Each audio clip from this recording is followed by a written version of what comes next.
A very good morning to all students. Once again, we are coming to introduce a new topic of class 12th accountancy. In the last video, we discussed the chapter number 7, accounting for share capital issue and forfeiture. You know very well in the last few videos we discussed the important numerical problem related to the forfeiture of share. So in this segment, we already discussed the following concept. You know very well we discussed the very important topic of this chapter, that is a forfeiture of share and their reissue. Okay, so this is a very important topic for the examination purpose, and in this topic we discussed the number one thing, that is the entries related to forfeiture of share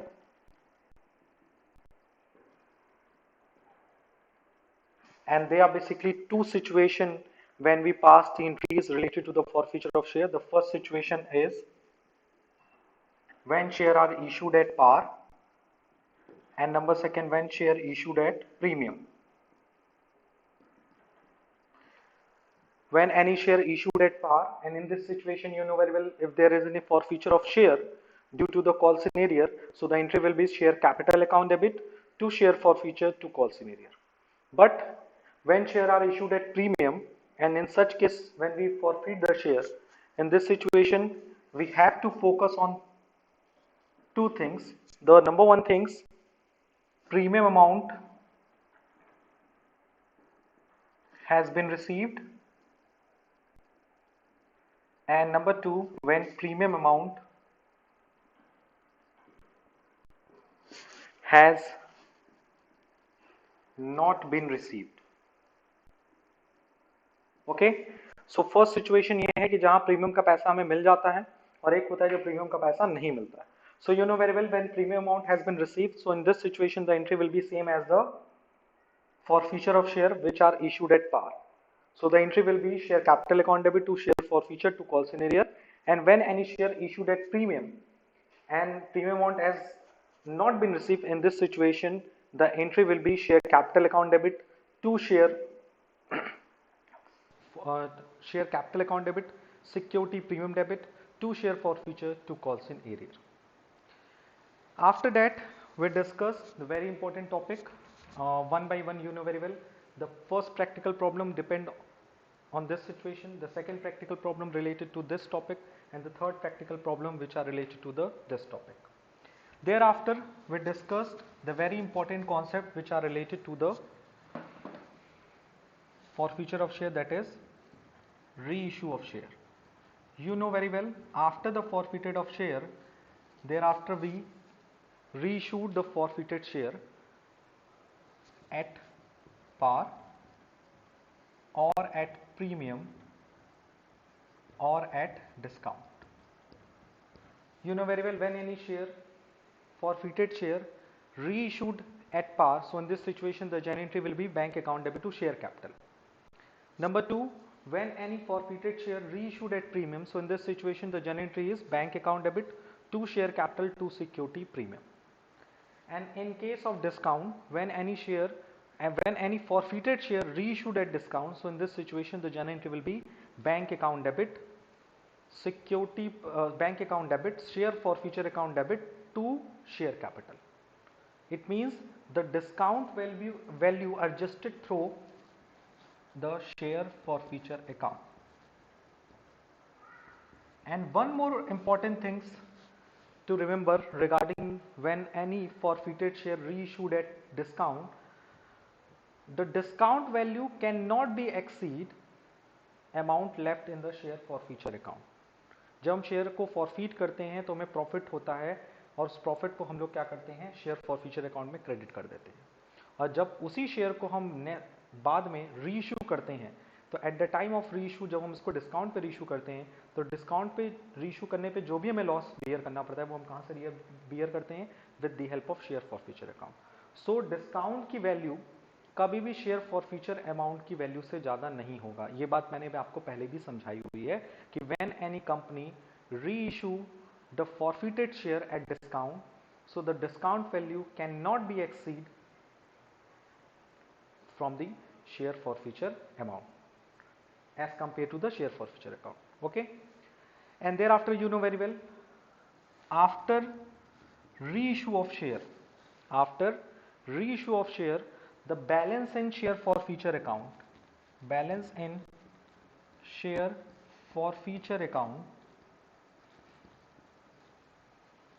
must be transferred to capital reserve. ये बात भी आपको याद होगी कि जब reissue करने के बाद जो भी फॉरफीचर अकाउंट में बैलेंस आता है, शेयर फॉरफीचर अकाउंट में जो भी बैलेंस होता है उसे हम कहाँ ट्रांसफर कर देते हैं, कैपिटल रिजर्व में ट्रांसफर कर देते हैं। So the entry will be share forfeiture account debit to capital reserve.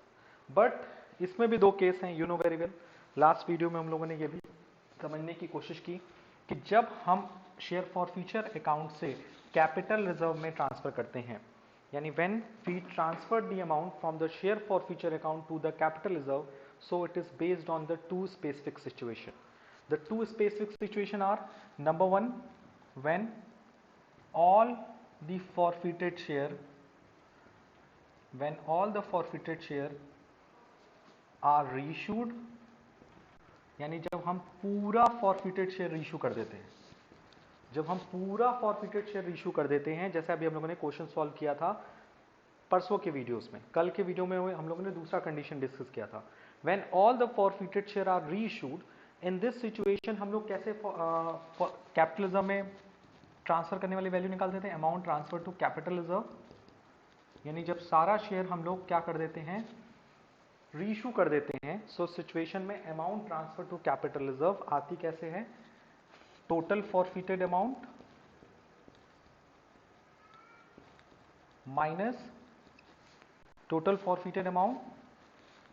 minus amount utilized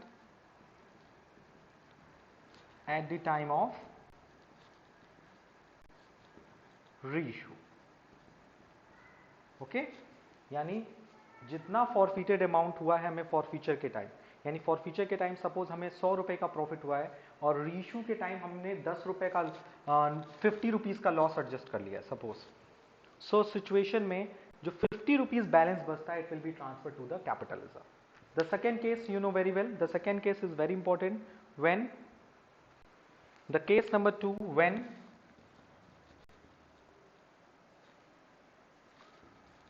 part of the forfeited share are reissued, यानी जब कंपनी पूरा शेयर रीइश्यू नहीं करती बल्कि जितना फॉरफीट की रहती है उसका कुछ पार्ट वाला शेयर इशू करती है। जैसे पहले वाले कंडीशन में क्या था कि हमने फॉरफीट भी कितना किया, 100 शेयर, और रीइश्यू भी कितना कर दिया, 100 share. Suppose we forfeit the 1000 share and reissue the 1000 share. Okay, तो इस सिचुएशन में यू नो वेरी वेल एकदम सिंपल होता था कैपिटल रिजर्व की वैल्यू निकालना, it is very simple. But when part of the forfeited share are reissue, means आपने forfeit किया 100 शेयर और रीइश्यू कितना किया, 50 शेयर। आपने फॉरफीट किया 1000 शेयर, रीइश्यू कितना किया, 500, 600, 700, यानी आपने पूरा शेयर फॉरफीट नहीं किया। सो सिचुएशन में amount transfer to capital reserve, यानी कैपिटल रिजर्व में अमाउंट ट्रांसफर करने का फॉर्मूला चेंज हो जाता है। So the formula is, you know very well, total forfeited amount, total forfeiture amount, which is also known, divided by total forfeited share multiplied by reissue share। Okay, जो total forfeited amount है उसको हम divide करेंगे total forfeited share into reissue share minus amount utilized at the time of reissue। Okay, so this is a basic formula which are used when we calculate the amount transferred to capital reserve. There are basically two situations, when all the forfeited share are reissued, and number two, when part of the forfeited share are reissued. Okay, so please note down in your copy. Now we will move to the next part, the next very important situation related to the forfeiture and reissue of the share, that is oversubscription and forfeiture of share. Okay, so ये topic याद होगा, आपने normal situation में भी पढ़ा है कुछ समय पहले. तो जो आपको क्वेश्चन दिख रहा है illustration number 30, which are based on the oversubscription and forfeiture of share. So now we will move to the next question, that is illustration 30, which are totally based on the oversubscription and the forfeiture of share. यानी जब share oversubscribed हो और उस case में हम forfeit करते हैं तो क्या होता है. And it is very famous and very difficult problem as compared to the previous problem which we solved in the previous classes. So now we will move to the illustration 30. So please listen carefully and watch carefully. Navlakshmi Limited issued a prospectus invited application for 50,000 share of 10 each. यानी कि company थी नवलक्ष्मी limited, उसने issue किया application 50,000 share का, एक share है 10 rupees का. These share were issued at par on the following terms. ये शेयर इशू किए गए पार पे. Application 3, allotment 4, first call 2, final call balance. So ये सारी इंफॉर्मेशन पहले नोट डाउन कर लूँ. कंपनी को कंपनी ने इशू किया 50,000 share at the rate of, एक शेयर कितने का है, दैट इज 10 रुपीज.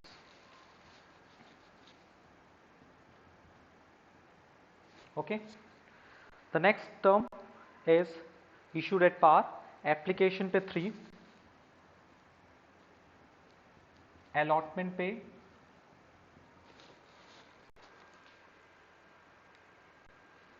अलॉटमेंट पे 4,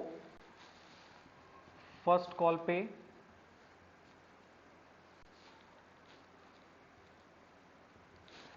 है आपका 2. So you can see that 4, 3, 7 to 9 and balance amount final call पे कितना बचा, दैट इज 1.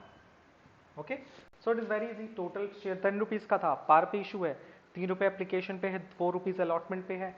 तो you know very well, first call पे 2 रुपीज है, तो फाइनल कॉल पे कितना बचा, 1 रुपए. Application were received for 60,000 share. Application कितने के लिए आ गया sir, 60,000.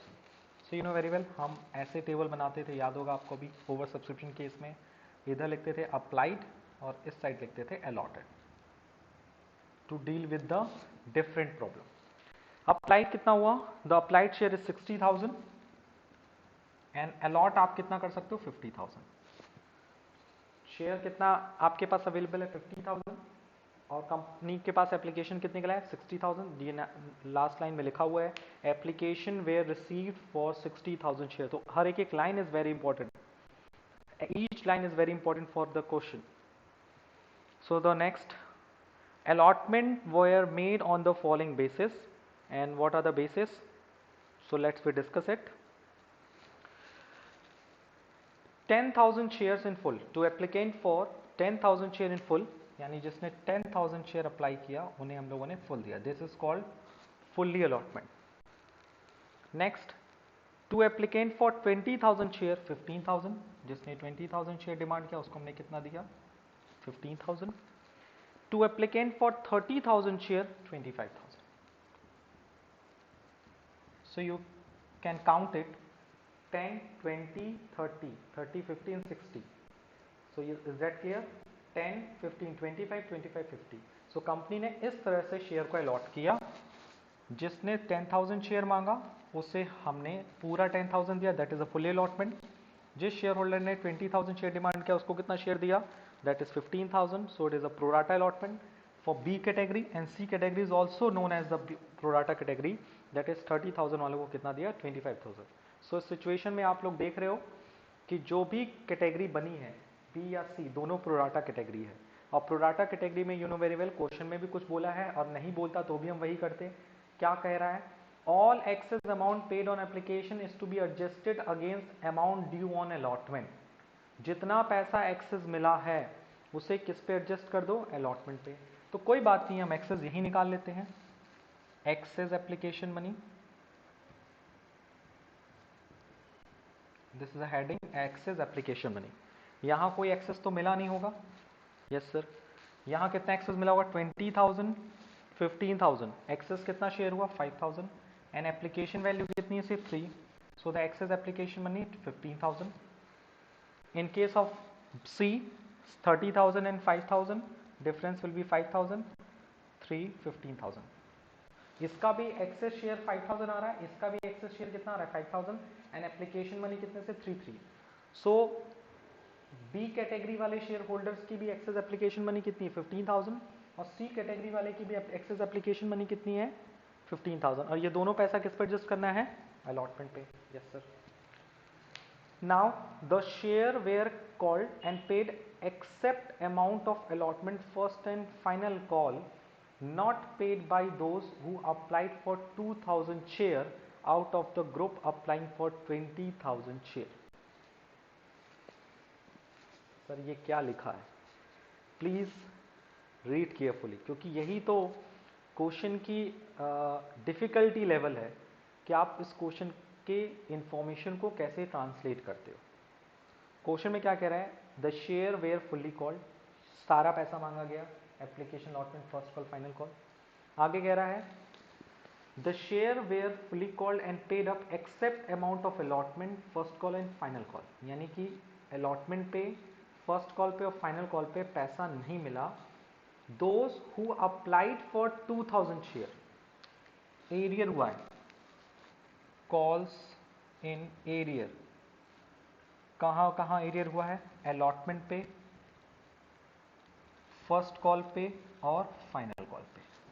Is that clear? Yes sir हुआ है एरियर, अच्छी बात है. किसने एरियर किया है सर, 2,000 शेयर वाले ने एरियर किया है, लेकिन उसने अप्लाइड किया था. किस शेयर होल्डर ने एरियर किया है, 2,000 शेयर्स वाले ने. जिसने 2,000 शेयर डिमांड किया था, अप्लाई किया था, उसने ना तो अलॉटमेंट दिया, फर्स्ट कॉल दिया, ना फाइनल कॉल दिया. ये अलॉटेड शेयर नहीं है, ये अप्लाइड है. अब किस ग्रुप से ये आता है, ये किस ग्रुप से आता है, ये ग्रुप बोला है group number B, that is out of the group applying for 20,000 share. यानी ये इस ग्रुप में है.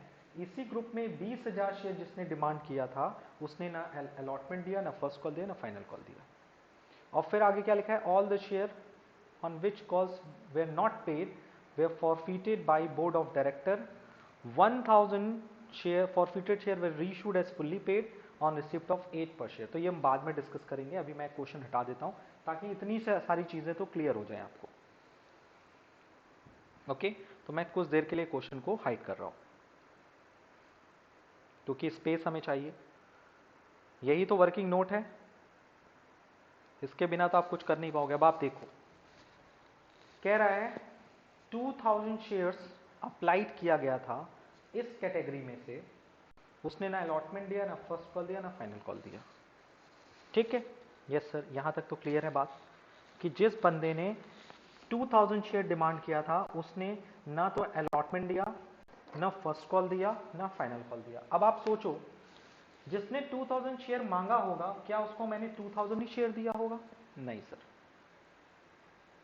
द एप्लीकेंट फॉर 2,000 शेयर, जिसने 2,000 शेयर अप्लाई किया है, क्या उसको मैंने 2,000 शेयर ही दिया है? नो सर, मैंने उसे 2,000 शेयर नहीं दिया. उसको मैंने कितने शेयर दिए होंगे निकालना पड़ेगा sir.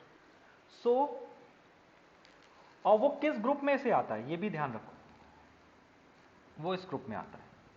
So you know very well unitary method आपने पढ़ा है कि अगर इस ग्रुप में से आता है तो अगर कोई share holder suppose 20,000 share apply करता है, suppose according to the given information, अगर कोई शेयर होल्डर 20,000 शेयर अप्लाई करता है तो उसे हम कितना शेयर देते हैं? 15,000 अलॉट करते हैं.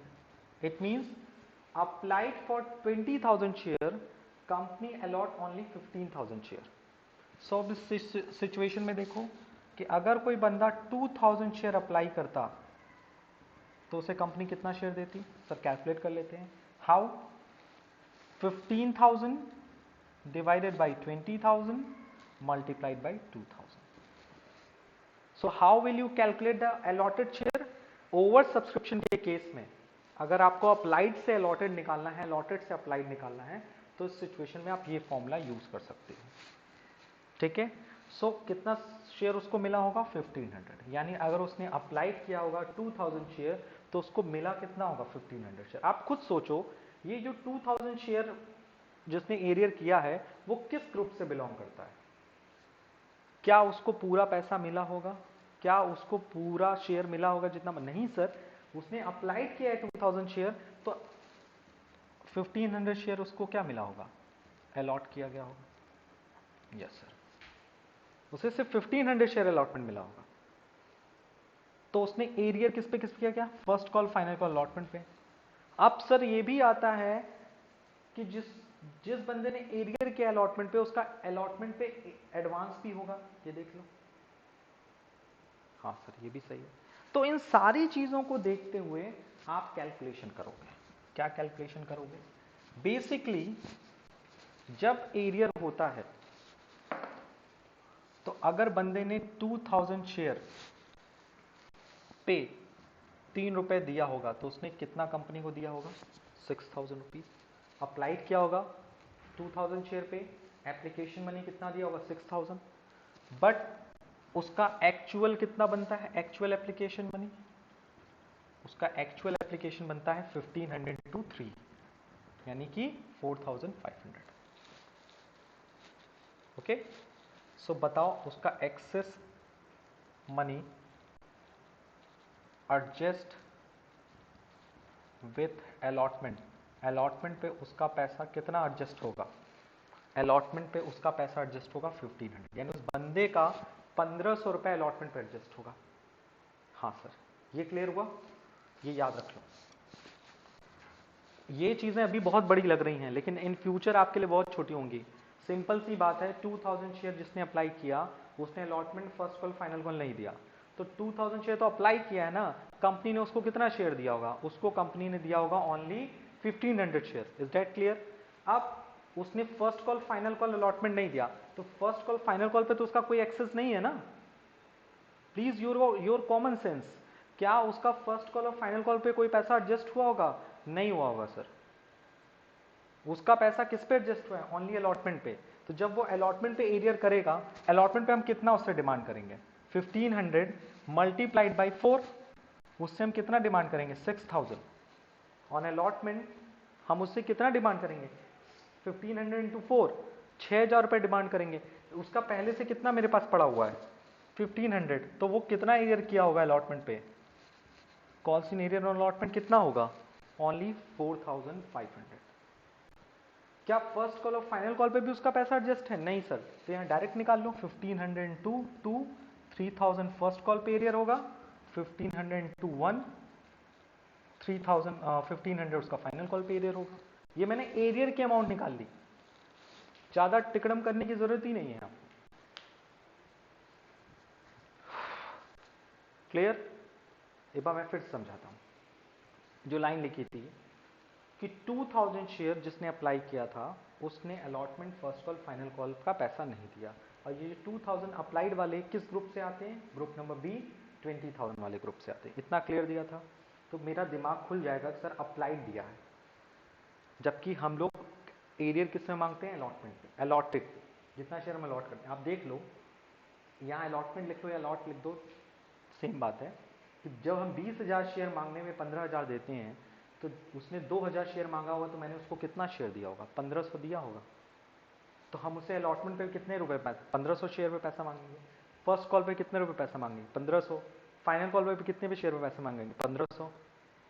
ठीक, तो अलॉटमेंट पे कितना मांगेंगे? 1500 इंटू 4, 6000। फर्स्ट कॉल पे कितना पैसा डिमांड करेंगे? 1500 टू 3000। फाइनल कॉल पे कितना पैसा मांगेंगे? 1500 to 1। Is that clear? But you know very well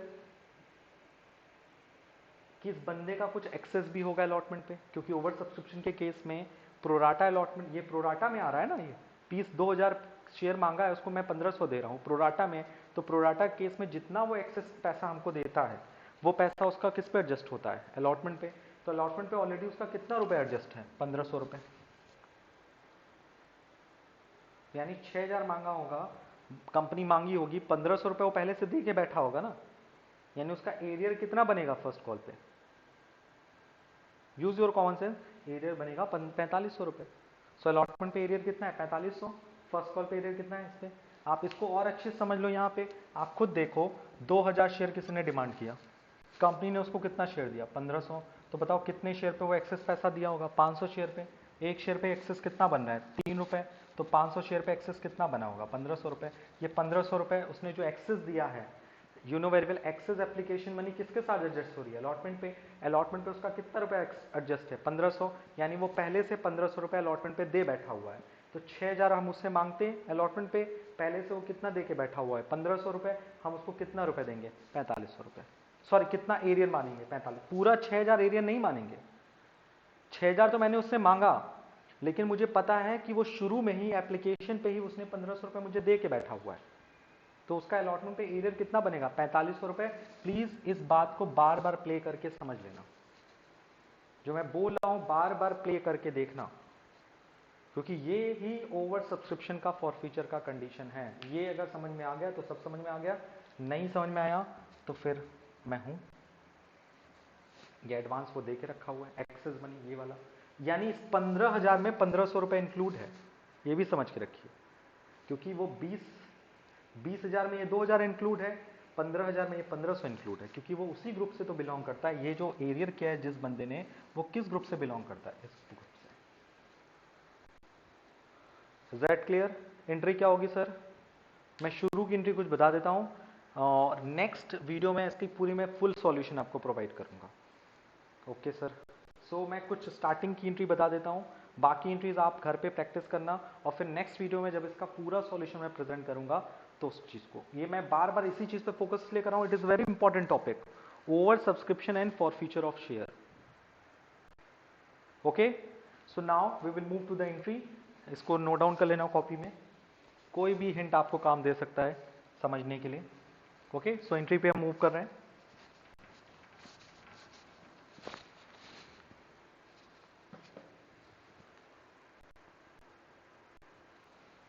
so the first entry you know very well, application receive करने की। So the entry will be bank account debit to share application.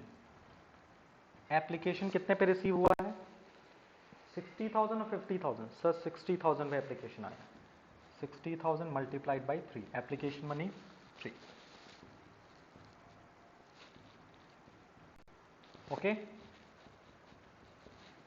Next application money को हम लोग कहाँ transfer करते हैं, to share capital, and excess application money कहाँ adjust होती है, विथ अलॉटमेंट। तो टोटल एप्लीकेशन मनी कितनी मिली 1,80,000, उसमें से कितना एप्लीकेशन में, कितना कैपिटल में ट्रांसफर होता है, द एक्चुअल शेयर मनी।